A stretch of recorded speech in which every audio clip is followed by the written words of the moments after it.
Hello everyone, welcome back to Prem Bhatia. इस video को देखने के बाद आप समझ पाएंगे कि यदि आपके पास एक ईसीजी की रिपोर्ट है तो उस रिपोर्ट के आधार पर आप किस प्रकार से हार्ट रेट का पता कर सकते हैं। वीडियो शुरू करने से पहले यदि आप चैनल पे नए हैं तो चैनल को सब्सक्राइब करके बेल आइकन दबा लीजिएगा ताकि आने वाले वीडियो की नोटिफिकेशन आप तक पहुँचती रहेगी। ईसीजी के माध्यम से हार्ट रेट का पता करने से पहले आपको ईसीजी पेपर पर बने हुए इन बॉक्स को समझना पड़ेगा। आप देख रहे हैं कि ईसीजी पेपर में दो तरह के बॉक्स दिखाई दे रहे हैं, एक बड़ा बॉक्स और इस बॉक्स में बने हुए छोटे छोटे बॉक्स।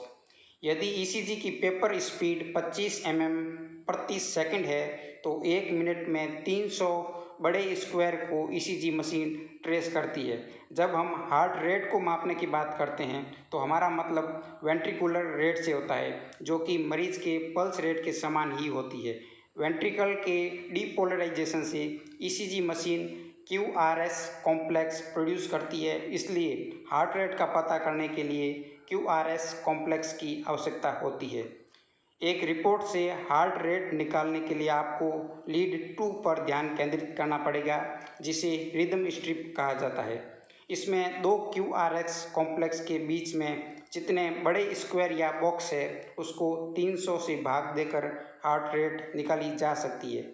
जैसा कि आप इस रिपोर्ट में देख रहे हैं, दो QRS कॉम्प्लेक्स के मध्य में 4 बड़े बॉक्स दिखाई दे रहे हैं। तो यदि हम 300 में 4 का भाग दें तो हार्ट रेट होगी 75 बीट पर मिनट।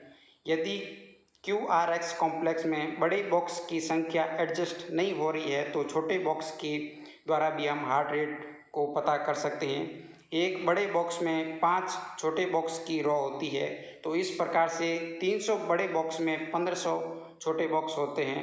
इस समय आपको 300 के स्थान पर 1500 में छोटे बॉक्स की संख्या का भाग देना होता है। यदि आप मैथमेटिक कैलकुलेशन से बचना चाहते हैं तो आप इस टेबल को भी याद कर सकते हैं। दो QRS कॉम्प्लेक्स के बीच में एक बड़े बॉक्स का अर्थ है कि 300 बीट पर मिनट और दो बड़े बॉक्स का अर्थ है 150 बीट पर मिनट, या फिर 3 बड़े बॉक्स का अर्थ है 100, 4 बड़े बॉक्स का अर्थ है 75, 5 यानी 60 और 6 यानी 50 बीट पर मिनट। आप इस प्रकार से याद कर सकते हैं।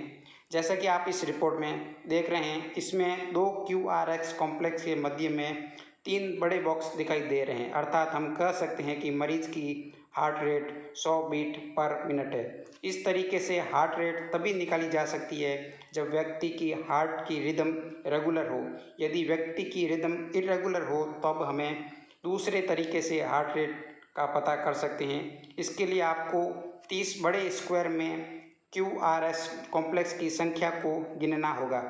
यह 30 बड़े बॉक्स 6 सेकंड के समय को बताते हैं, तो इसे हमें मिनट में परिवर्तन करने के लिए 10 से मल्टीप्लाई करना होगा, अर्थात 60 सेकंड और या फिर 1 मिनट। कहने का अर्थ है कि 30 बड़े बॉक्स में जितने QRS कॉम्प्लेक्स होते हैं, यदि उसको हम 10 से गुणा कर लेते हैं तो हार्ट रेट आ जाती है। जैसा कि आप इस रिपोर्ट में देख रहे हैं, कोष्टक में हमने 30 बड़े बॉक्स को रेखांकित किया है और इसमें QRS कॉम्प्लेक्स की संख्या 9 है, अर्थात 9 बीट इन 6 सेकंड।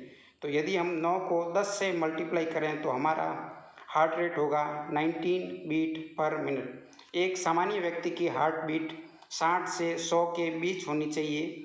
यदि किसी व्यक्ति की हार्ट बीट 60 से कम है तो उसे ब्रेडिकार्डिया कहा जाता है। यदि यह 100 बीट पर मिनट से अधिक होती है तब हम इसे टेकीकार्डिया कहा जाता है। ब्रेडी यानी स्लो और ट्रेकी यानी फास्ट। फास्ट यानी ट्रैक पे चले जाना। ब्रेडिकार्डिया कई कंडीशन में देखा जाता है, जैसे sinus bradycardia, sick sinus syndrome, second degree and third degree AV block, escape rhythm, AV junction escape rhythm, ventricular escape rhythm, asystole और कुछ जो ड्रग होते हैं उसकी वजह से भी ब्रेडिकार्डिया देखने को मिल सकता है। जब पेशेंट टेकीकार्डिया में होता है तो कार्डियक रिदम को देखा जाता है। यदि QRS कॉम्प्लेक्स 3 छोटे बॉक्स से कम में होता है तो नैरो कॉम्प्लेक्स टेकीकार्डिया, और यदि QRS कॉम्प्लेक्स 3 छोटे बॉक्स से अधिक में होता है तो इसे ब्रॉड कॉम्प्लेक्स टेकीकार्डिया कहा जाता है। यदि आप ब्रेडिकार्डिया और टेकीकार्डिया की कंडीशन के बारे में और अधिक जानकारी प्राप्त करना चाहते हैं तो आप नीचे कमेंट करके ज़रूर बताइएगा, तब आपके लिए एक अलग से वीडियो तैयार हो जाएगा। तो ये वीडियो आपको कैसा लगा आप ज़रूर कमेंट कीजिएगा और वीडियो पसंद आए तो लाइक कीजिएगा।